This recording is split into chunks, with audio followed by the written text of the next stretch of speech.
Rebirth of my demon professor episode 11 कहते हुए वो दोनों वहां से जाने लगती है। तभी डॉक्टर उन दोनों को जाते हुए देखकर किसी को कॉल लगने लगता है। दानिया रुद्रांशी की कामें बैठ जाती है। इस समय उसके चेहरे पर ईशानी और बेचैनी थी। वो बैठ जाते हैं।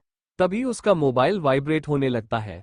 वो जैसे ही मोबाइल को देखते हैं तो धनुष का कॉल आया हुआ था, जिसे देखकर उसे कुछ समझ नहीं आता है, पर वो कॉल को अटेंड करती है। अपनी नज़र तिरछी करके वह रुद्रांशी की तरफ भी देख रही थी। वो अपनी शांत आवाज में, हेलो बोलिए, क्या हुआ है? सामने से धनुष अपनी ठंडी आवाज में, इस समय तुम कहां पर हो? धनुष की ठंडी आवाज सुनकर एक पल के लिए तो दानिया चेहरे पर पसीना आने लगता है। उसे कुछ भी समझ नहीं आ रहा था। वो फिर भी एक लंबी सांस लेकर अपने गले से जैसे तैसे आवाज निकालकर, जी मैं बाहर हूँ, दोस्त के साथ आई हूँ, क्या हुआ है, सब कुछ ठीक तो है? धनुष ये सुनकर अपनी ठंडी आवाज में, मैंने पूछा इस समय तुम कौन सी जगह पर हो इडियट? दानिया चिल्लाने से पूरी तरह से घबराने लगते हैं। वो रुद्रांशी की तरफ देखकर, रुद्रांशी हम दोनों इस समय कहां पर हैं, कौन सी जगह है यहाँ?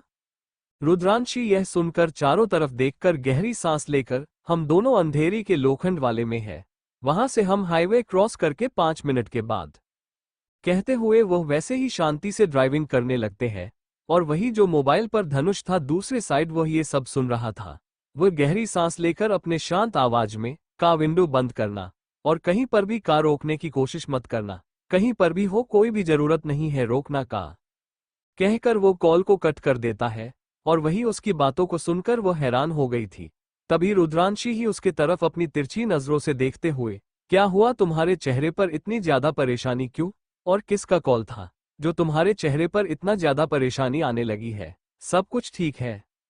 ये सुनते ही दानिया कुछ सोचने लगते हैं और फिर एक गहरी सांस लेकर, कुछ भी होना पर कहीं पर रुकना की कोई जरूरत नहीं है, हमें जितना हो सके जल्दी यहां से घर पर जाना है। वो परेशान होने लगती है। उसके मन में यही चल रहा था कि आखिर धनुष की बातों का मतलब क्या है, वो कहना क्या चाहता था, और उसकी आवाज इतनी ज्यादा सीरियस क्योंकि, और साथ ही वह इतनी ज्यादा ठंडी आवाज में उससे बात क्यों कर रहा था। उसे कुछ भी समझ नहीं आ रहा था। वह अपनी आंखों को बंद करके सीट पर अपने सर को रखकर अपनी आप को शांत करने लगती है।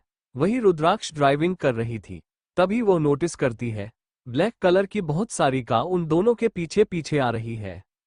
ये देखकर वो पूरी तरह से हैरान हो गई थी। उसे समझ नहीं आ रहा था कि आखिर इतनी सारी कार उसके पीछे पीछे क्यों आ रहे हैं। वो घबराने लगी थी, पर वो बिल्कुल भी दानिया बारे में रहती ही नहीं है और वैसे ही ड्राइविंग करने लगते हैं। उसने स्पीड भी बढ़ा रखी थी। वो घबराहट में लगती है, चेहरे पर पसीना आने लगता है। उसे समझ नहीं आ रहा था कि आखिर दानिया को सब कुछ पता है, क्योंकि उसने कहा था कहीं पर भी रुकना नहीं है, और वो इतनी शांत हुई है। क्या उसे इस बारे में खबर है? ये बस उसने ऐसे ही कहा है। पर इस समय वो कुछ भी सोच नहीं रही थी, बल्कि अब वैसे ही ड्राइविंग करने लगी थी। वही वो ब्लैक कार्स उसके नजदीक आने लगी थी। ये देखकर वह परेशान होते हुए टर्निंग पर एक जगह पर चली जाती है। उसके पीछे 2-3 मर्सिडीज की अरेंज रोवर कुछ भी हो खड़ा हो जाते हैं। बाइक भी खड़ी हो जाती है, जिससे वह ब्लैक कलर की कार पीछे रह जाती है। ये देखकर वह एक लंबी सांस लेती है। पर वह जब ये देखी है कि उसमें से आदमी बाहर आने लगे हैं और वह सभी उसी की तरफ बढ़ने लगते हैं, तो उसकी दिल की धड़कन बढ़ने लगी थी। वह अपनी आंखों में घबराहट लिए देखती है। दानिया, जिसने अपनी आंखें खोल रखी थी, वो जब रुद्रांश की आंखों में आंसू देखी है तो परेशान हो जाती है। उसके हाथ पर अपने हाथ रखकर, क्या हुआ, तुम परेशान क्यों हो, सब कुछ ठीक तो है, क्या हुआ है? दानिया की बात को सुनकर रुद्रांशी उसे पीछे देखने का इशारा करती है। वो जैसे ही पीछे देखते हैं तो वहां पर कुछ भी नहीं था। उसके कंधे पर हाथ रखकर, क्या हुआ है, क्या है, पीछे अब इतना सीधा ट्रैफिक है तो क्या देखा, कोई हैंडसम से लड़का तुमने देख लिया है? दानिया की बात को सुनकर रुद्रांशी हैरान हो जाती है और वह पीछे हैरानी भरी नजरों से देखने लगती है। वह जैसे ही पीछे देखते हैं तो उसकी आंखें हैरानी से बड़ी हो जाती हैं। वह हैरानी भरी आंखों के साथ, ये कैसे पॉसिबल है, यहाँ पर अब कोई भी नहीं है कि सभी गायब हो गए, और वो ब्लैक कलर की कार, कहते कहते वो और भी ज्यादा परेशान से होकर पीछे देखने लगते हैं। तभी सिग्नल रेड से ग्रीन हो जाता है तो दानिया उसके हाथ को पकड़कर सामने देखते हुए, मैडम सामने देखो, ग्रीन सिग्नल हो गया है, ट्रैफिक पुलिस वाले आ जाएंगे और फिर हम दोनों को यहां से लेकर जाएंगे, चलो जल्दी से। दानिया बात को सुनने के बाद रुद्रांशी अपना सर हिला देती है। वो एक गहरी सांस लेकर हैरानी के साथ ड्राइविंग करते हुए अपने मन में, ये कैसे पॉसिबल है? मैं उन सभी को देखा था, पर सभी वहां पर मौजूद थे। वो हर कोई गुस्से में देख रहा था कि मैं बस ऐसे ही सोच रही हूं। पर ऐसा कैसे हो सकता है? शायद मैं ज्यादा सोच रही हूं। मुझे ज्यादा सोचना नहीं चाहिए। मैं अपने दिमाग को शांत नहीं कर पा रही हूं। इसी वजह से और उन लोगों को देखा, पर यह भ्रम कैसे हो सकता है? मैं इस बारे में दानिया अभी कुछ पता नहीं सकती। वह घबरा जाएगी और मैं बेवकूफ की तरह उसे पीछे देखने के लिए कह रही थी। पहले ही वो सुबह से परेशान है, और वो ये सब देखेगी तो और परेशान हो जाएगी। पता नहीं क्या होगा। भगवान को ही पता है। मुझे तो सोच सोचकर डर महसूस हो रहा है। खुद से ही इतना कहकर वो अपनी आंखों को बंद करके एक लंबी सांस लेती है, और वैसे ही उसे बिल्डिंग के नीचे छोड़कर वहां से जाने लगते हैं। दानिया रुद्रांशी को जाते हुए देखते हैं, और फिर एक लंबी सांस लेकर खुद भी वहां से जाने लगती है। तभी वो लिफ्ट के साइड में खड़े हुए धनुष को देखते हैं। वह उसे देखकर हैरान हो जाती है, और अपनी आंखें बड़ी बड़ी करके, प्रोफेसर आप यहाँ पर? वैसे आपने मुझे कॉल पर क्यों बताया कि यहाँ पर आना है और कहीं पर रुकना नहीं है? पता है कितना ज्यादा मैं डर गई थी, और ऊपर से मेरा सर भी दर्द कर रहा था। वैसे ये सब थोड़ी, और ये बताएं आप इतनी जल्दी यहाँ पर क्यों आए हैं और कब से खड़े हैं? क्या मेरा इंतजार कर रहे थे? पर आप मेरे इंतजार कैसे कर सकते हैं? आपको कैसे पता चला होगा कि मैं आने वाली हूं? मैं भी ना पागल हो जाऊंगी। खुद से ही इतना कहकर वो एक लंबी सांस लेकर अपना सर हिलने लगते हैं, और वही उसकी बातों को सुनकर धनुष उसके हाथ को पकड़ लेता है। लिफ्ट आ जाती है। दोनों ही लिफ्ट के अंदर चले जाते हैं। दोनों ध्यान नहीं देते कि ब्लैक कपड़े पहना हुआ आदित्य उन दोनों को देख रहा था, पर वह जैसे ही धनुष को देखा है, उसके चेहरे का रंग उड़ जाता है। धनुष से ठंडी आंखों से देखकर लिफ्ट को बंद कर देता है, और जैसे ही लिफ्ट बंद हो जाती है, दोनों से लिफ्ट से लगाकर उसके दोनों हाथों को पकड़कर बिना एक सेकंड गवाए उसके होठों पर, अपने होठों पर रखकर हंग्री बीस्ट होकर किस लगता है, जिसकी वजह से उसे दर्द महसूस हो रहा था। यहां तक कि उसकी बॉडी में एक रोंगटे खड़े हो गए थे। उसकी डाक ने उसे महसूस करके वह यह महसूस कर सकते थे उसके सामने वाला शख्स बहुत ज्यादा गुस्से में है। यह महसूस करके उसे और भी ज्यादा घबराहट महसूस हो रही। उसे समझ नहीं आ रहा था कि आखिर धनुष को हुआ क्या है। आखिर वह इतना ज्यादा गुस्से में क्यों है? पर धनुष तो धनुष था। वो उसे बिल्कुल भी नहीं अपने से दूर करता, बल्कि वो वैसे ही उसके हाथ को पकड़कर उसकी पीठ से लगता है, और एक हाथ से उसकी कमर को पकड़कर अपनी तरफ खींच लेता है, और बेहद पैशनेटली होकर उसे डीप किस करना शुरू कर देता है, जिसकी वजह से दानिया को बहुत ज्यादा दर्द महसूस होने लगा था। दानिया पूरी तरह से कंफ्यूज हो चुकी थी कि आखिर क्या हुआ है। धनुष को पर जब लिफ्ट खुलता है, वैसे ही वो उससे अलग हो जाता है और उसका हाथ पकड़कर अपने साथ उसे ले जाने लगता है। वो उसे अपने साथ लाख पर अपने अपार्टमेंट में ले जाता है। वैसे ही दरवाजे को बंद करके वो उसके होठों को फिर से अपने होठों में भर देता है। दानिया मैं इस बार उसके दोनों कंधों पर अपने हाथों को रख दिया था, और धनुष भी इस बार सॉफ्ट हो गया था। वो वैसे ही उसके काम मेरे को पढ़कर अपनी तरफ खींचकर उसके पैरों को अपने कमर पर बांध देता है, और अपने साथ उसे ले जाने लगता है। तो वैसे ही उसे मास्टर बेडरूम में लाकर उसे बिस्तर पर लेट जाकर उसके ऊपर आ जाता है। शर्ट के बटन से उसने खोल दिए थे, उन्हें खोलकर वो उसकी शर्ट को भी निकलना शुरू कर देता है, और अपने होंठ उसके होठों से अलग करके उसके गर्दन पर लेकर चला जाता है, और उसे लिक और बाइट करना शुरू कर देता है, जिसे दानिया मॉर्निंग करना शुरू करती है, और वो अपने हाथ उसके बालों में ले जाती है। उसने अपना चेहरा ऊपर के ओर कर दिया था। तभी वो उसके उंगलियों को अपनी जीन्स पर महसूस करते हैं। उसे कुछ समझ नहीं आता, और कुछ समझ पाते उससे पहले ही उसके कपड़े उसके बॉडी से अलग हो गए थे। वह हैरान से उसे देखने लगती है, जिसने उसके पैरों को उसके कंधे पर रख दिया था। ये देखकर वो पूरी तरह से हैरान के साथ परेशान भी हो चुकी थी। वो जल्दी से अपने गले से जैसे तैसे आवाज निकालकर, क्या कर रहे हैं? मैं इस सब के लिए तैयार नहीं हूं, और वैसे भी मैं एक स्टूडेंट हूं, और हम दोनों का रिलेशन इल्लीगली है। इसमें ये सब अलाउड बिल्कुल भी नहीं है। मैं ये सब नहीं कर सकती जब तक शादी नहीं होती है। मैं ये सब करने के लिए बिल्कुल भी तैयार नहीं हूं। मेरे लिए अनकंफर्टेबल है। कहते हुए उसे देखने लगते हैं, और वो उसकी बातों को सुनकर धनुष गहरी सांस लेकर उसके चेहरे पर अपनी गर्म सांसें छोड़कर उसकी आंखों में देखते हुए, लॉयर बनी नहीं हो, और सारे रूल्स को बहुत अच्छी तरह से तुमने रेट किया है। हर एक रूल के बारे में तो बहुत अच्छी तरह से जानती हूँ। लगता है तुम्हें ऐसे ही मैं बेवकूफ कहता हूँ छोटा खरगोश, क्योंकि मेरी छोटी खरगोश में बहुत ज्यादा दिमाग है। पर एक बेवकूफी ऐसे क्यों कर दी तुमने कि बिना कुछ कहे हॉस्पिटल में तुम क्यों गई?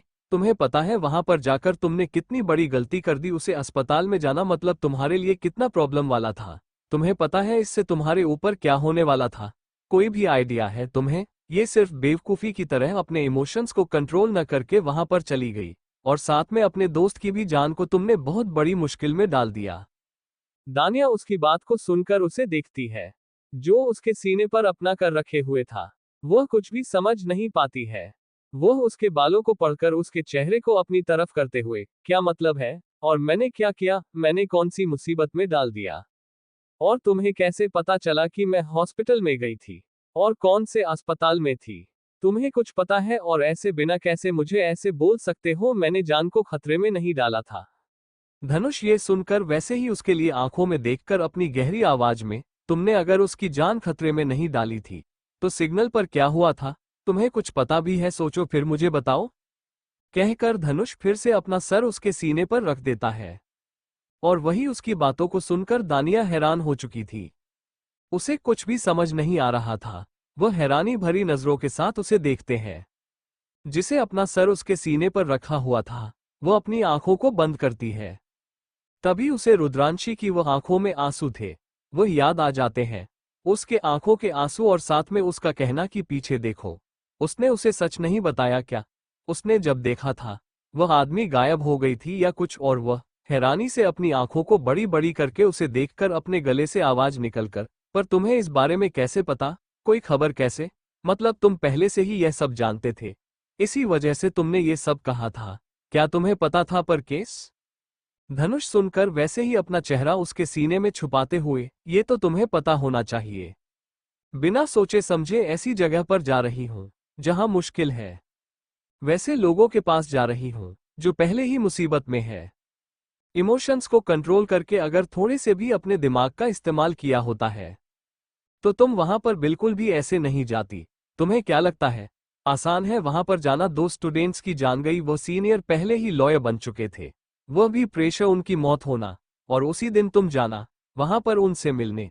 तुम्हें पता है ना ये सब एक दूसरे से कनेक्ट है, और किसी न किसी की नजरों में तुम आए हो, और मेरी नजर तुम पर हमेशा रहेगी क्योंकि मैं जानता हूं तुम बेवकूफी और अपने इमोशंस को कंट्रोल नहीं करती हो। यही चीज है जो तुम्हें मुसीबत में डालने वाली है, छोटा खरगोश। कहते हुए वो उसके दोनों गालों को पकड़कर उसकी आंखों में देखकर उसके होठों पर हाश बाइट करता है, जिसकी वजह से उसे दर्द महसूस होने लगता है। वो उसे ऐसे बाइट कर रहा था जैसे वो उसे पनिशमेंट दे रहा है। उसके आंखों से आंसू आने लगे थे। अपनी आंखें बड़ी बड़ी करके उसकी तरफ देखना शुरू कर दिया था। उसने उसे छोड़ दिया था। उसकी नीली आंखों में आंसुओं को देखकर धनुष उन्हें अपने होठों में भर देता है, और एक लंबी सांस लेकर उसे अलग होकर उसकी तरफ देखकर, पहले फ्रेश हो जाओ, फिर हम आगे की बातें कंटिन्यू करेंगे। और यहाँ पर तुम्हारी पनिशमेंट खत्म नहीं हो गई है, पनिशमेंट अभी बाकी है छोटे खरगोश। इतना कहकर वो वहां से चला जाता है, और वही उसकी बातों को सुनकर दानिया परेशान होने लगती है। उसे कुछ भी समझ नहीं आता है। उसके जाते ही वह अपने मोबाइल को लेकर रुद्रांशी को कॉल लगाना शुरू करते हैं। रुद्रांशी कॉल उठा लेती है तो वह परेशानी पर आवाज में, तुम अपने घर आ तो गई हो ना? रुद्रांशी जो सोफे पर बैठी हुई थी, जिसने अपने सर पर हाथ रख दिया था, वह गहरी सांस लेकर, हाँ मैं अभी जस्ट घर पर आई हूं। तुमने क्यों कॉल किया? सब कुछ ठीक तो है? दानिया आंखों में आंसू आए थे, उन्हें साफ करते हुए, मेरी वजह से तुम बहुत बड़ी मुसीबत में चली गई ना? हमें बिना सोचे समझे हॉस्पिटल में जाना नहीं चाहिए था। हमारा पीछा कोई कर रहा था ना? और तुमने मुझे बताया क्यों नहीं? पागल हो गई हो क्या? पता है कितनी ज्यादा मुसीबत में थी। तुम बताना चाहिए था मुझे ना, और मैं बेवकूफ की तरह बैठी हुई थी, मुझे तो कुछ पता भी नहीं था। कहते कहते वो परेशान होने लगती है। उसका पूरा चेहरा पसीने में भरने लगा था। और वही उसकी बातों को सुनकर रुद्रांशी एक लंबी सांस लेकर मुस्कुराते हुए, कोई बात नहीं, वैसे भी अगर कुछ हुआ वहां भी तो हम वहां पर हैंडल कर ही लेंगे। और तुम्हें अब पता चला? वैसे तुम्हें कैसे पता चला कि हमारे पीछे कोई था? मुझे भी लगता है कि हमें सबसे पहले दूर रहना होगा। मैंने बहुत सोचा है, बहुत ज्यादा खतरनाक हो सकता है। मेरी तो फैमिली बिजनेस से जुड़ी हुई है, मुझे ज्यादा कोई दिक्कत नहीं होगी। पर तुम्हारा क्या है? तुम्हारी तो फैमिली भी नहीं है। और तुम जानती हो ना यहाँ पर बिना फैमिली के तुम रह रही हो। अगर कोई तुम्हारे घर आ जाएगा तो इसी वजह से हर एक चीज के बारे में सोच समझकर करना होगा। फिलहाल तुम्हें कॉल रख रही हूँ, मेरा भाई आ गया है, मुझे उससे कुछ बात करनी होगी, बाद में कॉल करती हूँ। इतना कहकर वो कॉल कट कर देती है और वही उसकी बात को सुनकर दानिया परेशानी से अपने सर पर हाथ रखकर एक लंबी सांस लेती है। वो खुद को शांत करते हुए एक गहरी सांस लेकर, मुझे पहले खुद को किसी भी हाल में शांत करना होगा। अगर मैं ही बहुत ज्यादा परेशान होने लगे तो और भी ज्यादा मुसीबत हो जाएगी। मुझे उससे बात करनी होगी, आखिर ऐसा कुछ तो पता होगा। मैं ऐसे ही उसे मुसीबत में तो डाल नहीं सकती। मैं भी बेवकूफ की तरह वहां पर चली गई। मुझे किसी को ले जाना चाहिए था वहां पर मुझे एक बात समझ में नहीं आ रही है। अगर वह हमारा पीछा कर रहे थे तो वह जरूर रुद्रांशी का पीछा तो करेंगे, और मेरा भी, हे भगवान, मैं क्या कर दिया। खुद से ही इतना कहकर वो अपने सर पर ही हाथ रखकर गहरी सांस लेते हैं और वहां से जाने लगती है। वॉशरूम में फ्रेश होकर वो जब बाहर आती है तो उसे धनुष की फ्रेग्रेंस की स्मेल आने लगती है, जिसे की वजह से वो अपनी आंखों को बंद करते हैं। अभी अभी जो हुआ जिससे याद करके उसका पूरा चेहरा लाल लाल होने लगता है, पर फिर भी वो अपनी इमोशंस को कंट्रोल करके उसी का ही टी शर्ट पहन लेती है और वहां से बाहर आ जाते हैं। बाहर आकर वो खाने की खुशबू को स्मेल करके उसके पेट में चूहे कूदने लगते हैं। उसमें दोपहर में भी कुछ अच्छा खाया नहीं था। ऐसा कह सकते हैं कि उसे भूख नहीं लगी थी। ज्यादा सोच सोचकर वो परेशान हो गई थी, तो उसके गले से खाना नीचे जा ही नहीं पाया। रब उसे बहुत ज्यादा भूख लगी थी। वहां पर टेबल पर रखे हुए खाने को देखते हैं तो चेयर पर बैठ जाते हैं। धनुष सामने प्लेट आगे करके उसके बालों को सहलाते हुए वहां से चला जाता है। धनुष बिना कुछ बोले वहां से जा रहा था और धनुष कैसे बिना कुछ ना कहे ऐसे जाते हुए देख दानिया बहुत ज्यादा घबराहट महसूस करवा रहा था। वो अपनी आंखें बड़ी बड़ी करके उसे जाते हुए देखती है। कमरे के अंदर कुछ जा रहा था। उसे लगता है कि फ्रेश होने के लिए जा रहा है, इसी वजह से वह खाना खाने लगती है। वही कमरा के अंदर धनुष आकर एक लंबी सांस लेता है और अपने मोबाइल को लिए बालकनी में चला जाता है, जो कैमरे से बनाई हुई थी। वहां पर आकर वह किसी को कॉल लगता है। सामने से कॉल काली उठा है तो धनुष अपनी ठंडी आवाज में, क्या हो रहा है, खातिरदारी में कोई कमी तो नहीं रखे है ना तुमने। उसकी आवाज और उसकी मुस्कुराहट दोनों ही बहुत ज्यादा खतरनाक लग रही थी। धनुष बिना कुछ बोले वहां से जा रहा था और धनुष कैसे बिना कुछ ना कहे ऐसे जाते हुए देख दानिया बहुत ज्यादा घबराहट महसूस करवा रहा था। वो अपनी आंखें बड़ी बड़ी करके उसे जाते हुए देखती है। कमरे के अंदर कुछ जा रहा था। उसे लगता है कि फ्रेश होने के लिए जा रहा है, इसी वजह से वह खाना खाने लगती है। वही कमरा के अंदर धनुष आकर एक लंबी सांस लेता है और अपने मोबाइल को लिए बालकनी में चला जाता है, जो कैमरे से बनाई हुई थी। वहां पर आकर वह किसी को कॉल लगता है। सामने से कॉल काली उठा है तो धनुष अपनी ठंडी आवाज में, क्या हो रहा है, खातिरदारी में कोई कमी तो नहीं रखे है ना तुमने। उसकी आवाज और उसकी मुस्कुराहट दोनों ही बहुत ज्यादा खतरनाक लग रही थी। काली सुनकर एक गहरी सांस लेकर मुस्कुराते हुए, सीजी नहीं, कोशिश तो कर रहे हैं, मुंह खोलने को तैयार नहीं है, और पता लगा है कि इसने पकड़ने से पहले एक पॉइजन को अपनी बॉडी में डाल दिया था, मारने वाला था, पर वक्त रहते हमारे बॉडीगार्ड्स ने ये पता लगवा दिया और हॉस्पिटल लेकर चले गए। बैक टू गया है और इसी के साथ टॉर्चर भी स्टार्ट कर दिया है। ये सुनकर धनुष अपनी ठंडी आवाज में, उसका मुंह खुलवाओ, मुझे जानना है, उसके बारे में कोई भी लापरवाही नहीं होनी चाहिए, और हाँ, ध्यान रहे किसी को कुछ खबर तक नहीं जानी चाहिए। काली सुनकर अपनी आंखें बंद करके गहरी सांस लेकर कुछ सोचते हुए, एक बात पता चली है, ये जो कलर है ये सबसे ज्यादा अजीब है, क्योंकि यह सबूत को तो जला देता है और इंसान को जान से मार देता है, चाहे वह मासूम ही क्यों ना हो। इसने सभी के परिवार को भी मार दिया है। लगता है ये दिमाग से बहुत ज्यादा बीमार हो गया है, मेंटली बहुत ज्यादा साइकोपैथिक हो गया है, जिसके वजह से ये लोगों की जान लेने लगा है। बदले की यहाँ किसके अंदर इतनी ज्यादा आ गई है कि यह किसी को भी नहीं देख रहे हैं। कहते कहते हुए गहरी सांस लेता है और वही उसकी बातों को सुनने के बाद धनुष बड़ी अजीब तरह से मुस्कुराते हुए, इंसान अगर आंखों के सामने कुछ देख ले और उसके अंदर उसके लिए नफरत बढ़ने लगे तो उसके अंदर इंसानियत भी खत्म हो जाती है। ये खुद नहीं बनाया है, इस दुनिया में बनाया है। साइकोपैथिक, इसका इलाज कितना भी करने की कोशिश करो, कोई इसकी मदद नहीं कर सकता, बल्कि हर कोई इसके इस पागलपन में अपनी जान गंवाने वाला है। तुम सब पर नजर रखो, ध्यान रहे अगली बार डेड बॉडी कॉलेज तक आने नहीं होगा चाहिए। अगर आ भी गई तो वह मेरे छोटे खरगोश की नजर में नहीं आनी चाहिए। नहीं तो तुम्हारी डेड बॉडी कॉलेज के सामने लटका दूंगा। कहकर वो कॉल को कट कर देता है और वैसे ही सामने बालकनी में देखकर अपनी आंखों को बंद करके एक गहरी सांस लेता है और फिर कुछ सोचते हुए, जहां तक मैं जानता हूं, तुम चीजों को बहुत आसानी से छुपाते हो। सबूत को मिटाना तुम्हें बहुत अच्छी तरह से आता है। तुम्हारी पहली गलती यह थी कि तुम्हारी वजह से मेरी जान की आंखों में आंसू आ गए, जो मुझे बिल्कुल भी पसंद नहीं है। पर तुमने उसे क्यों रुलाया, जिसे उनकी आंखों में आंसू नहीं देखना चाहता था। इतना कहकर वो कॉल को कट कर देता है और फिर अपनी आंखों को बंद करके एक लंबी सांस लेकर वैसे ही सामने देखने लगता है। चेहरा पूरी तरह से ठंड पड़ चुका था। उसके चेहरे पर बहुत अजीब एक्सप्रेशन थे, जो बहुत ज्यादा खतरनाक है। वो वैसे ही सामने देखा है और फिर वहां से वह चला जाता है। रूम में आने से पहले वो एक लंबी सांस लेता है, जैसे वो खुद को शांत कर रहा है। खुद को शांत करके वो अंदर जाकर अपने छोटे खरगोश को देखा है, जो खुद को समेटे हुए सो रही है। उसे ऐसे सोते हुए देखकर वो उसके पास आकर मुस्कुराने लगता है। उसे पता तो वो बहुत ज्यादा घबरा चुके हैं। उसके पास आकर वो उसके बालों को सहलाने लगता है।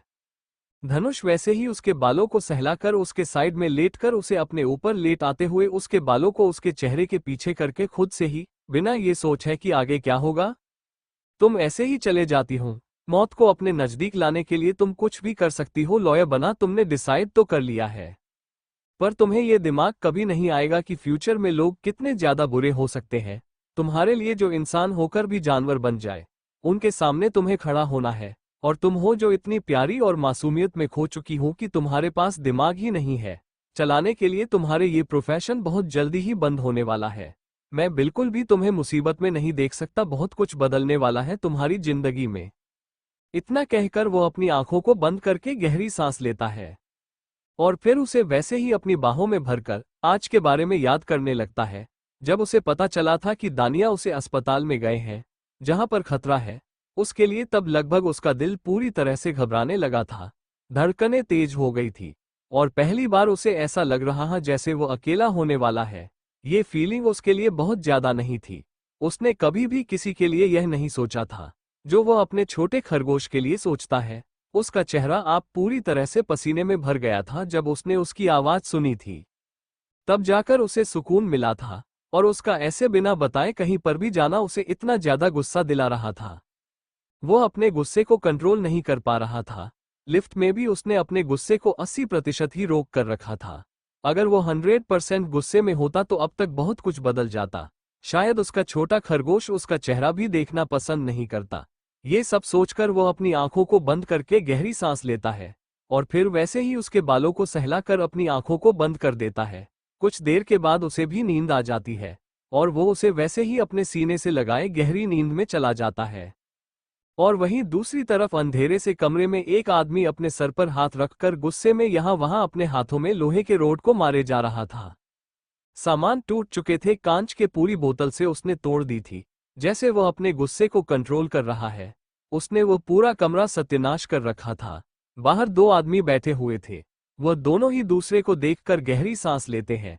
एक आदमी दूसरे आदमी की तरफ देखकर, अब इस आर्यन को क्या हुआ है, इतना क्यों गुस्सा कर रहा है और पूरे रूम को की तोड़ रहा है। आज कौन सा गुस्सा उसकी बाहर निकल आया है। ये सुन वो आदमी है जो वहां पर बैठा हुआ था। वो अपनी गर्दन को मोड़ते हुए, तुम्हें पता नहीं है वो दोनों लॉयर उनकी क्या हालत बना रखी है। उसे साइको ने पता नहीं उसे कैसे पता चलता है सभी के बारे में। और ऊपर से तुम हैरान हो जाओगे, हॉस्पिटल में दो लड़कियां उन दोनों डेड बॉडी के पीछे आ रही थी। पता लगा तो वो उसी कॉलेज के स्टूडेंट्स थे। पता नहीं किसने ये सब किया है, कुछ समझ नहीं आ रहा है। और अब तो परेशान हो चुका है ये, क्योंकि उसे साइकिल की वजह से केस इससे ओपन हो गया है। और तुम जानकर हो जाओगे कि यह अब हैंडल करने वाला second lawyer mister Pradeep Kumar है। और तुम जानते हो प्रदीप कितना ज्यादा खतरनाक है, वो पैसे बिल्कुल भी नहीं लेता। ये सुनकर वो आदमी कुछ सोचते हुए, तो हम धनुष के बारे में बात नहीं कर सकते, मतलब वो तो हमारी मदद कर ही सकता है, इतना बड़ा लॉयर जो है और इतनी बड़ी कंपनी को वो टेक ओवर कर रहा है। उसकी फैमिली बैकग्राउंड भी बहुत स्ट्रांग है, क्या पता वो हमारी मदद कर ले तो सब कुछ सही रहेगा। मैंने इससे पहले ये कहा था कि बिजनेस के बारे में किसी को पहले पता चलने से ही पहले खुद सारी चीजों को हैंडल करना चाहिए। मैं इस कंपनी को कहीं और शिफ्ट करने के लिए कहा था, पर इसने तो अपनी इंटरप्राइजेस के नीचे अंडरग्राउंड बिजनेस स्टार्ट कर दिया और ऊपर से इसका बेटा शराब के नशे में 2 लोगों को मार बैठा। और यह इंसिडेंट इतना ज्यादा वायरल हुआ कि पब्लिक इसके पीछे भागने लगी। ये सुनकर वो आदमी एक लंबी सांस लेकर उसकी तरफ देखकर, मैं भी उसे यही कहा था, पता नहीं आगे क्या करने वाला है। यही जान मैं खुद बहुत ज्यादा परेशान हो चुका है इस सब से, इसकी वजह से बिजनेस में प्रॉब्लम्स आने वाले हैं। और ऊपर से अब इसे कोई लॉयर नहीं मिल रहा है। और तुम जिस लॉयर की बात कर रहे हो वो कॉलेज का प्रोफेसर है, और जहां तक मैं जानता हूं तो वो ऐसी चीजों में कभी इन्वॉल्व नहीं होता है। खन्ना के बारे में तुम्हें पता है ना, उसने क्या किया था। और अरोड़ा उसकी सारी प्रॉपर्टी नाम पर करवा दी है। और उसके पास जाना मतलब किसी शेर की गुफा में हाथ डालने वाला हो जाएगा, या तो उसके पास कुछ बचेगा नहीं। अगर बच भी गया तो ये कभी का नहीं पाएगा, ऐसे हालात कर देगा। तब तक आर्यन वहां पर आ जाता है। वहां उसके आने के बाद वह आदमी उसके सामने ड्रिंक की बोतल को आगे करके, पहले इस पिलो और खुद को शांत कर ले। कितना ज्यादा गुस्से में है, पूरे घर को तोड़ देगा क्या। पहले ही तेरी जो कमाई है वो तो जाने वाली है, और सड़क पर आने वाला है। अब क्या चाहता है, अब पूरी तरह से कंगाल होकर सड़क पर आ जा।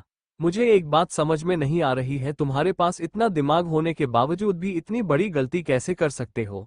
तुम ये जानते हुए भी कि तुम एक बिजनेसमैन हो, और तुमने अपने बेटे को भी समझाया नहीं। और यह सब उसी की वजह से हो रहा है। अगर अपने दिमाग को थोड़ा कम पर लगाया होता तो अभी तक सब कुछ सही होता।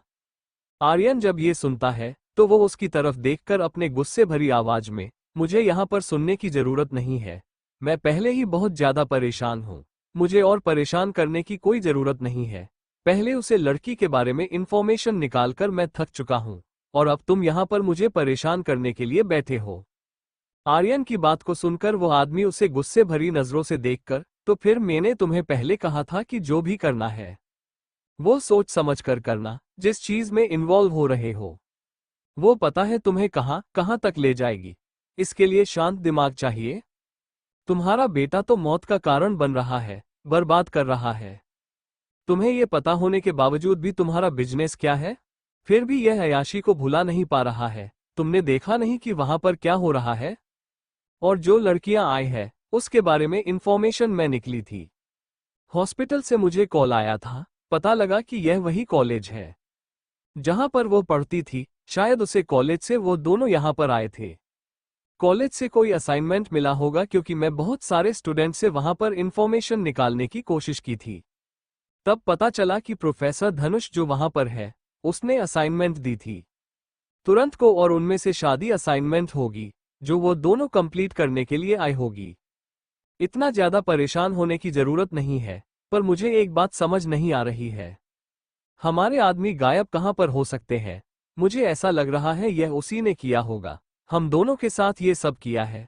उन दोनों लॉयर को उसने जो मारा है, पोस्टमार्टम रिपोर्ट से पता चला है कि रेप हुआ है। वह भी दोनों पर, अकेली लड़की पर नहीं बल्कि लड़के पर भी, और साथ ही रेपिस्ट मर चुके हैं। उन्हें मार दिया गया है। आर्यन तुम्हें पता है कि तुम्हें क्या करना है। बताने की जरूरत तो है नहीं, पर फिर भी एक बार चेक कर लो, कोई नुकसान ही ना हो। और अपने लड़के को कहो कि वो तुम्हारे मुट्ठियों में रहे। इतना कहकर वह वहां से चला जाता है। और वही आर्यन उसकी बातों को सुनकर बस उसे देखने लगता है, कुछ कहता नहीं है। वह बस उन दोनों को जाते हुए देखने लगता है, फिर अपनी आंखों को बंद करके गहरी सांस लेकर वहीं पर भी बैठ जाता है। वही वो दोनों बाहर आकर सिगरेट को अपने होठों पर रखकर एक दूसरे को देखने लगते हैं। उनमें से एक आदमी, तुम्हें क्या लगता है क्या होगा। जोरावर का कॉल आया था, कह रहा हाँ जैसे लाशों के ढेर मिल गए हैं। लगता है आर्यन में गलत जगह अपने आदमियों को भेज दिया है। कहते हुए वो मुस्कुराने लगता है, और वही उसकी बातों को सुनकर वो कुछ भी नहीं है। कुछ देर ऐसे ही खड़े होने के बाद वो वहां से चला जाता है। वही उसके पीछे पीछे वो आदमी भी चला जाता है। उसके चेहरे पर ठंडा एक्सप्रेशन आ जाते हैं। वो वहां से बिना कुछ बोले चला जाता है, और ये देखकर वो आदमी मुस्कुराने लगता है। वहीं दूसरी तरफ रुद्रांशी अपने भैया के साथ एक रेस्टोरेंट में आई थी। रेस्टोरेंट में आकर वो उदासी से खाना खा रहे थे, क्योंकि उसका भैया तो नॉर्मली बिजनेस के बारे में ही क्लाइंट से बात कर रहा था। ना चाहते हुए भी उसे यहाँ पर आना पड़ रहा था, वह भी अपनी फैमिली की वजह से। ये सब सोचकर वो अपनी आंखों को बंद करके एक लंबी सांस लेती है, और कहाँ से चली जाती है, वॉशरूम का जाने कहाँ कहती है, और वहां से वो वॉशरूम की तरफ चली जाती है। वही जब वो बाहर आती है, उसे प्राइवेट रूम से तो एक गहरी सांस लेकर अपने सर पर हाथ रखकर समझ नहीं आता है कि आखिर भैया को प्रॉब्लम क्या होती है। जब देखो तब बिजनेस बिजनेस, इसके अलावा कुछ आता ही नहीं है। मुझे लगा था कि मेरे साथ वक्त बिताना चाहते हैं, पर जब पापा ने कहा कि बिजनेस मीटिंग है जहां पर तुम्हें अपने भैया के साथ बैठना है, तब तो मेरा पूरा मूड खराब हो गया। समझ नहीं आता है आखिर इन्हें बिजनेस के अलावा कभी दुनिया दिखेगी। मतलब इंसान सब कुछ सिर्फ बिजनेस के नाम ही कर देता है, इसे अलावा कुछ आता ही नहीं है। पापा ने भैया को भी अपनी तरह बना रखा है, इन्हें भी कभी भी ऐसा नहीं लगता है कि बहन है तो प्यार से दो शब्द उसके साथ बात करके रह ले, पर नहीं, इनका तो बस चले तो पूरा दिन सिर्फ बिजनेस बिजनेस की माला जपते रहे। कहते हुए वो खुद की अपनी आंखों को बंद करके एक लंबी सांस लेती है और वैसे ही वहां से चली जाने लगती है। वो वहां से एक जगह पर खड़ी होकर गहरी सांस लेते हैं, तभी पीछे से कोई के कंधे पर हाथ रख देता है, जिसकी वजह से वह घबराने लगते हैं। और जैसे ही पीछे देखते हैं तो वहां पर कुणाल को देखकर वह हैरानी भरी आवाज में, तुम और यहाँ पर क्या कर रहे हो? लगता है तुम भी अपनी फैमिली के साथ अपना टाइम बर्बाद कर रहे हो। सुनकर उसकी तरफ देखकर मुस्कुराते हुए, मतलब क्या है तुम्हारा? मैं तो यहाँ पर अकेला आया हूँ, पर लगता है तुम बहुत ज्यादा इरिटेटिंग हो चुकी हो। फैमिली के साथ बिजनेस मीटिंग के लिए आई हूँ, इसके लिए शायद तुम्हारे चेहरे पर ऐसे 12 बजे बज गए हैं। कहते कहते वो अपनी आंखों को बंद करके गहरी सांस लेकर उसे देखने लगता है और उसी के ही साइड में खड़ा हो जाता है। और वही उसकी बातों को सुनकर रुद्राशी भी अपने होठों का पाउंड बनाकर भैया के साथ ही पूरे 6 महीने के बाद इंडिया आए हैं और आते ही बिजनेस मीटिंग स्टार्ट कर दी। मतलब ये क्या है? मेरे साथ वक्त ही नहीं बिताना है उन्हें? वह मेरे से बड़े हैं, उन्हें थोड़ी भी परवाह नहीं है कि मैं उनकी बहन हूँ। इतने दिनों के बाद मिली हूँ तो दोनों वक्त साथ में बिताए, पर नहीं, मुझे तो बस अपने मन की करना है, इसके अलावा आता है क्या है? अगर कुछ कहो तो ये गुस्सा करेंगे। कभी कभी सोचती हूँ कि आखिर मेरे भैया ऐसे क्यों हैं, उन्हें परवाह ही नहीं है किसी चीज की, उन्हें बस पापा की तरह बिजनेस बिजनेस, इसके अलावा कुछ भी नहीं। तुम्हारी भी फैमिली में ऐसा होता होगा ना?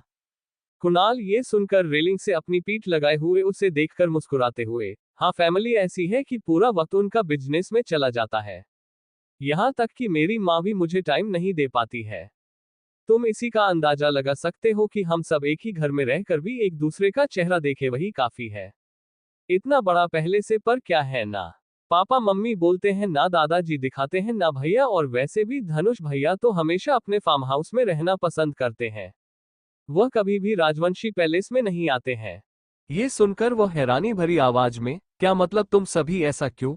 और प्रोफेसर धनुष तो आपके साथ रहने चाहिए ना, मिली है तो एक साथ रहनी चाहिए, पर वह ऐसा क्यों करते हैं, तुम्हें पता है इसके बारे में? कहते कहते वो उसे बड़ी बड़ी करके देखने लगती है और वही उसकी बातों को सुनकर कुणाल अपने होठों पर मुस्कुराहट लिए, तुम्हें क्या लगता है इतना आसान है? सभी एक साथ रहना मुश्किल है, ज्यादा से ज्यादा वक्त अभी बाहर ही दिखाए, क्योंकि भैया अपना प्राइवेट टाइम चाहिए होता है। वो हमेशा अपने प्राइवेट टाइम के लिए ही यहाँ घूमते रहते हैं, क्योंकि मुझे इतना खुद के साथ टाइम बिताएंगे उतना ही ज्यादा वो किसी केस स्टडी कर पाएंगे, क्योंकि अक्सर माइंड ड्राइवर होने की वजह से इंसान को नहीं सोच पाता है। जोर से सोचना चाहिए, किसी वजह से वो हमेशा के लिए रहते हैं, या तो कि मेरी बात भी उनसे नहीं होती है। अगर कभी मुझे कुछ जरूरी काम हो तो पहले मुझे मैसेज करना होता है कि आओ, क्या अगर वो कहेंगे तभी मुझे आना पड़ता है, नहीं तो बाहर ही हम दोनों की मुलाकात होती है, वह भी सिर्फ 15 मिनट के लिए। ये सुनते ही रुद्रांशी बड़ी ही उदास भरी आवाज में, ये तो सबसे ज्यादा बुरा है तुम्हारे साथ, क्योंकि फैमिली के साथ तो टाइम स्पेंड करना जरूरी है, पर शायद तुम्हें तो वह मौका भी नहीं मिलता होगा। वैसे मुझे एक बात समझ में नहीं आ रही है कि तुम्हारे बड़े भाई ने अभी तक शादी क्यों नहीं की, वो तो कितने ज्यादा बड़े हैं, अभी तक की शादी क्यों नहीं की? मैं अक्सर उनके आर्टिकल्स पढ़े हैं जहां पर उनके सक्सेस के बारे में बहुत कुछ लिखा था, पर उनकी पर्सनल लाइफ में वो अनमैरिड है, ऐसा क्यों? कि उम्र तो लगभग 30 की है, उनकी लाइफ में कोई प्रॉब्लम भी नहीं है, सब कुछ सेटल है, बिजनेस के साथ उन्होंने बहुत सारे इंडस्ट्री में इन्वेस्टमेंट किए हैं, तो फिर ऐसा क्यों? कुणाल सुनकर कुछ पल के खामोशी के बाद उसकी तरफ देखकर मुस्कुराते हुए, तुम्हें क्या लगता है भैया ऐसे क्यों है? उन्हें हमेशा हर एक चीज में परफेक्ट चाहिए, चाहे कुछ भी हो, और उनके लिए बहुत सारे रिश्ते आए थे पर उन्होंने रिजेक्ट कर दिए, क्योंकि उन्होंने कहा कि उनकी लाइफ में वह लड़की चाहिए जो उन्हें खुश रखे, नाम की पैसों के लिए उनके पास आ जाए। और यह चीज उनके हमेशा ही ऐसा लगता है जैसे एक टॉर्चर है, लड़कियों ने पसंद करती है, फिर भी भैया है जो उन्हें ये पसंद नहीं, उन्हें लगता है कि कोई उनके लाइफ में सिर्फ उनके पैसे के लिए आ रहा है, और इस वजह से उनकी और पापा के बहुत ज्यादा झगड़े होते हैं। कुणाल सुनकर कुछ पल के खामोशी के बाद उसकी तरफ देखकर मुस्कुराते हुए, तुम्हें क्या लगता है भैया ऐसे क्यों है? उन्हें हमेशा हर एक चीज में परफेक्ट चाहिए, चाहे कुछ भी हो। और उनके लिए बहुत सारे रिश्ते आए थे, पर उन्होंने रिजेक्ट कर दिए क्योंकि उन्होंने कहा कि उनकी लाइफ में वह लड़की चाहिए जो उन्हें खुश रखे, नाम की पैसों के लिए उनके पास आ जाए। और यह चीज उनके हमेशा ही ऐसा लगता है जैसे एक टॉर्चर है, लड़कियों ने पसंद करती है, फिर भी भैया है जो उन्हें ये पसंद नहीं। उन्हें लगता है कि कोई उनके लाइफ में सिर्फ उनके पैसे के लिए आ रहा है, और इस वजह से उनकी और पापा के बहुत ज्यादा झगड़े होते हैं। कहते हुए वो उदास होने लगता है। वो अपना दुख उसे बता रहा था, और वही रुद्रांशी भी उसे अपना दुख बताने लगती है। तभी उसका मोबाइल वाइब्रेट होने लगता है। वो देखती है तो उसके भैया का कॉल आया था। ये देखकर वो परेशान होते हुए, सी कल हम कॉलेज में मिलते हैं, फिलहाल तो मुझे जाना है क्योंकि भैया मेरा इंतजार कर रहे हैं। उनके बिजनेस क्लाइंट्स इतनी ज्यादा परेशान कर रखा है ना उन लोगों ने, वो हमेशा ऐसी बातें करते हैं ना करता है। पहले उनका सर फोड़ दो, बुड्ढे को मेरी शादी की बहुत पड़ी है। उसके बेटा है, मेरे गले में कोई भी आफत बांधने की कोशिश कर रहा है। मैंने भाई से तो बोला है इस आफत को जल्दी से जल्दी हैंडल कर ले, मुझे ये कुछ नहीं होगा लगता है। मीटिंग खत्म हो गई होगी, इसके लिए उन्होंने मुझे बुलाया होगा, चलो। कुणाल के कंधे पर हाथ रखकर वहां से चली जाती है, और वही कुणाल उसे जाते हुए देखकर मुस्कुराने लगता है। वो एक लंबी सांस लेकर कुछ सोचने हुए, अभी कहे ये लड़की है तो बहुत ज्यादा प्यारी, इसे किसी से कोई मतलब ही नहीं है। परेशानी तो ऐसे बताती है जैसे मैं इसका कोई अपना हूं। मेरे मन में जितना भी परेशानी थी वो दूर हो गई, मन हल्का होने लगा है। ऐसा लगता है जैसे कोई तो है जो मुझे समझ, वैसे ही वह एंग्री, बट वह भी तो कुछ कम नहीं है। उसके साथ रहकर ऐसा लगता है कि कोई परेशानी है, जिंदगी में इतना ज्यादा बोलती है। मेरा बस चले, अगर मुझे से वो कुछ ना बने तो मैं अपने भाई के साथ उसकी शादी करवा दूंगा। कुछ खुद से ही इतना कहकर वो एक लंबी सांस लेता है। तभी उसका मोबाइल वाइब्रेट होने लगता है। वो कॉल को उठा देता है। सामने से एक लड़के की आवाज सुनाई देती है, फिलहाल अगर तुम बिजी नहीं हो तो क्या हम बात कर सकते हैं, बहुत जरूरी बातें हैं। कुणाल ये सुनकर अपनी आंखों को बंद करके एक लंबी सांस लेकर, क्या सच में इतनी जरूरी बात है कि तुम यहाँ पर मुझे कॉल कर रहे हैं? फिलहाल तो तुम्हें अंदर में रहने की जरूरत है, तुम्हारा कारनामा हर तरफ फैला हुआ है, क्या चाहते हो, मारना? ये सुनते ही सामने वाला लड़का हंसने लगता है। वो हंसते हुए, मेरी इतनी हिम्मत कहाँ जो मैं तुम्हारे खिलाफ जाऊं, और मुझे इतना पता है कि तुम मुझे मालूम नहीं दोगे। कुछ एविडेंस मिले हैं, और साथ में तुम्हारे लिए गिफ्ट भी है, आ जाओ फिर बात करते हैं। इतना कहकर वो कॉल को कट कर देता है। कुणाल गहरी सांस लेकर खुद से ही, इंसान चाहे जिंदगी में कुछ भी कर ले, पर जब काम की बारी आ जाते हैं तब खुद ही उसके अंदर एनर्जी आने लगती है। वह भी तब जब वह काम उसके सबसे ज्यादा पसंदीदा हो। चलो गांव में काम शुरू करने का वक्त आ गया है, कब तक भागोगे? कुणाल का चेहरा पूरी तरह से ठंड पड़ने लगता है। वो कुणाल जो बहुत ही ज्यादा प्यार था, सबके सामने इतना ज्यादा चल रहने वाला बर्तन था। वो एक कोल्ड पर्सनैलिटी बन चुकी थी, जिसका चेहरा देखकर कोई भी डर सके वहां से जा चुका था।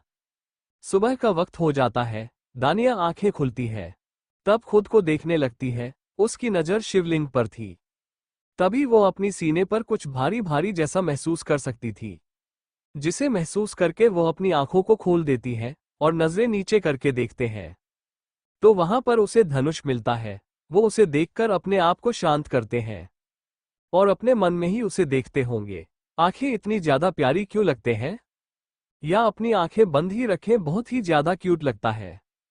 जब आंखें खोलकर अपनी उन आंखों से मुझे देखा है तब ऐसा लगता है जैसे मैं किसी ऐसे इंसान से मिल ही नहीं रही हूं जो नॉर्मल है, बल्कि शैतान से मिल रहे हैं।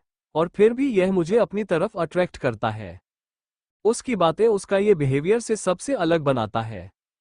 पर कभी कभी लगता है कि अंदर से अकेला है, सब कुछ होने के बावजूद भी इतना अकेला क्यों है। इसके शरीर पर कोई निशान, उसकी आंखें हैं, उसकी बातें, एक नॉर्मल इंसान बिल्कुल भी ऐसा नहीं हो सकता। और इतना ही ज्यादा प्यार है। मेरा दिल क्यों मुझे बार बार उसकी तरफ खिंचाव करने के लिए मजबूर कर रहा है। मुझे पता है कि यह मेरे लिए बिल्कुल भी सही नहीं है, पर फिर भी मुझे ये चाहिए। उसकी आंखें बताती हैं कि यह मेरे सिवा किसी और की तरफ नहीं देखेगा। ये ऑनेस्ट है, पर क्या इसके लिए ऐसी फीलिंग रखना सही है? इतना कहकर वो अपनी आंखों को बंद करती है और एक लंबी सांस लेती है, जैसे वो खुद को शांत कर रही है। उसके दिल की धड़कन है बढ़ रही थी। वो अपनी आंखें वैसे ही बड़ी करके उसे देखते हैं। तभी धनुष की अट्रैक्टिव आंखें उसके सामने थी, जो उसे अपनी ओर खींच रही थी। उनमें एक नशा था, जिन्हें देखकर आज पता नहीं क्यों, पर दानिया सब कुछ खोकर उसे पाना था। वो जिस तरह से उसे देख रहा था, ये बिल्कुल भी उसके लिए सही नहीं था। उसे पता था कि यह चीजों से बहुत ज्यादा मुश्किल में डालने वाली है, पर फिर भी वो उसे चाहती है, उसे अपना बनाना चाहते हैं, उसके साथ रहना चाहती है, और यह चीज उसे सबसे ज्यादा परेशान करने वाली है। धनुष उसकी गहरी नीली आंखों को देखा है, जो उसकी आंखों में ही देख रही थी। वो अपने हाथ को उसकी आंखों की तरफ ले जाते हैं। हमें अपनी गहरी आवाज में, क्या हुआ? इन आंखों में क्या देख रही हो? लगता है तुम्हें मुझे देखकर तसल्ली नहीं मिल पा रही है। वैसे कल रात अगर तो मुझे आगे बढ़ने देती तो और भी ज्यादा सुकून मिलता तुम्हें मुझे देखकर। कहते हुए धनुष उसके ऊपर जाकर उसके दोनों हाथों को पकड़ लेता है, जिससे दानिया का पूरा चेहरा टमाटर की तरह लाल लाल होने लगता है। वो अपनी आंखें बड़ी बड़ी करके उसे देखने लगती है, जो उसके नजदीक आकर उसके चेहरे पर अपनी गर्म सांस छोड़ते था। दिलकश नजरों से उसे देखकर अपनी गहरी आवाज में, क्या हुआ? क्या तुम्हें मेरी बातों का जवाब नहीं देना आ रहा है, या तुम्हारा दिल कर रहा है मुझे ऐसे ही देखने का? वैसे देखने से अच्छा है कि मुझे छूकर महसूस करो, तुम्हारे लिए बहुत अच्छा रहने वाला है। उसका हाथ पकड़कर अपने सीने पर रख देता है, और वैसे ही अपने शरीर पर सहलाने लगता है। दानिया का पूरा चेहरा जलते हुए महसूस हो रहा था। उसे ऐसा लग रहा गर्मी में उसे ठंड महसूस होने लगी है। उसकी ठंडी बॉडी को अपने हाथों में महसूस कर रही थी, जिसे महसूस करके वह अपने मन में, मैं ये क्या कर रही हूँ? क्या ये करना सही है? पर मैं रोक क्यों नहीं पा रही हूँ खुद को? क्या ये मुझे अपनी तरफ ऐसे ही खींचता रहेगी? पर अगर ऐसा किया तो फिर मैं कैसे? मुझे नहीं पता मैं क्या करूं। ये फीलिंग मेरे लिए इतनी ज्यादा नहीं क्यों है? नहीं रोक पा रही हूं, बल्कि मुझे ये और चाहिए। खुद की फीलिंग पर उसे हैरानी हो रही थी। उसके हाथ खुद उसके बॉडी पर चले जाते हैं। तभी वो महसूस करती है कि कुछ तो गलत है। उसके नजरें नीचे चली जाती है। उसका चेहरा टमाटर की तरह लाल लाल होने लगता है, और दोनों से गहरी सांस लेकर उसके दोनों पैरों को फैलाए हुए खुद की कमर को बीच में रखकर अपनी गहरी आवाज में, पता चला तुम्हें कितना इफेक्ट होता है। जब भी तुम आते हो पास तब मैं खुद को कंट्रोल नहीं कर पाता हूँ। इसकी वजह तुम हो, तुम्हारे फ्रेग्रेंस है, और सबसे बुरी बात तुम्हारी यह नशीली आंखें, इन्हें तुमने मुझ पर काबू करने के लिए छोड़ रखा है। क्लासरूम में तुम्हें पता है जब मैं तुम्हें देखता हूं तो कितने ज्यादा ख्याल आते हैं मेरे दिमाग में। धनुष की ऐसी बड़ी बेशर्मी भरी बातों को सुनकर उसके दिल की धड़कन बढ़ने लगती है। वो अपनी आंखें हैरान से बड़ी करती है। उसका चेहरा पसीने में बात नहीं लगता है। वो उसे चीज को महसूस करके पूरी तरह से कांपने लगी थी, और धनुष की बातें तो उसे और भी ज्यादा शर्माने पर मजबूर कर रही थी। अपने आप से ही अपने मन में, क्या इंसान क्लासरूम में भी क्या सोचता था मेरे बारे में? मन में मेरे लिए कोई थॉट आते थे? सुनकर वो हैरान हो गई थी। वो अपने मन में ये सवाल करके धनुष की तरफ देखने लगते हैं, जो उसकी आंखों में अपनी नशीली आंखों से देखकर अपनी गहरी आवाज में, हैरानी हो रही है ना? तुम्हें पता है जो पहली बार तुम्हें देखा था, तब मैं तुम्हारी बॉडी को अपने सपने में इमेजिन कर दिया था। पूरी रात सो नहीं पाया, पूरा शरीर पसीने में भेजने लगा था। मुझे खुद को शांत करने के लिए कितनी मेहनत करनी पड़ी थी। तुम्हें पता है, तुम्हें इन आंखों की वजह से मेरे सपने इतनी ज्यादा डर्टी होने लगे कि मैं खुद को कंट्रोल नहीं कर पा रहा था। Thank you for listening. मुझे उम्मीद है आपको ये स्टोरी पसंद आई होगी। अगर आपको पसंद आई है तो प्लीज लाइक और कमेंट करना ना भूलें, और मोर स्टोरीज के लिए सब्सक्राइब करें। मिलते हैं नेक्स्ट वीडियो में।